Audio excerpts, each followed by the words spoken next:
ஊர் பள்ளிக்கூடத்துக்கு வந்து சேர்ந்தாச்சு. 3ஆம் வகுப்புக்கு வந்து சேர்ந்தாச்சு. 3ஆம் வகுப்புலேருந்து 3, 4, 5 3 வருஷம் இந்த ஊர் பள்ளிக்கூடத்தில் படித்தேன். ஊர் பள்ளிக்கூடமும் உறவினர்கள், சொந்தக்காரர்கள், நண்பர்கள், ஆசிரியர்களும் அநேகமாக தெரிஞ்ச ஆசிரியர்கள் தான். அதிலேயும் ஒரு ஆசிரியர் என்றாலும் எல்லாரும் ஒரே மாதிரி இல்லை.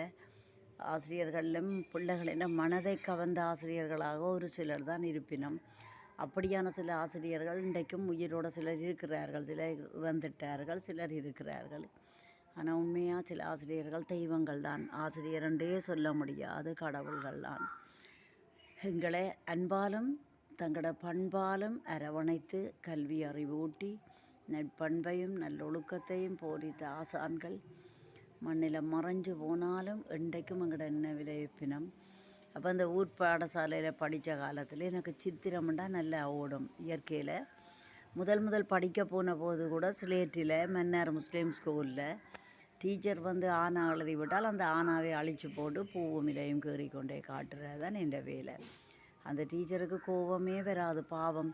திரும்பவும் அதை அழித்து போட்டு திரும்ப ஆனா எழுதி வாங்கோ பார்த்துன்ட்டு சொல்லிவிட்டால் அவள் எழுதினதை அழித்து போட்டு திரும்பவும் பூவும் இலையும் கீறுறது தான் என் வேலை.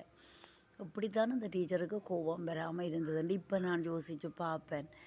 அந்த ஒரு அழகான முகம் என்ற கற்பனையில் இருக்குது. முழுமையாக அந்த முகம் தெரியலை. ஆனால் அந்த முகம் ஒரு அழகான ஒரு சாந்தமான முகம்ன்றது மட்டும் எனக்கு தெரியுது. ஒயிலான தோற்றம், மெல்லிய உயரமான உடம்பு.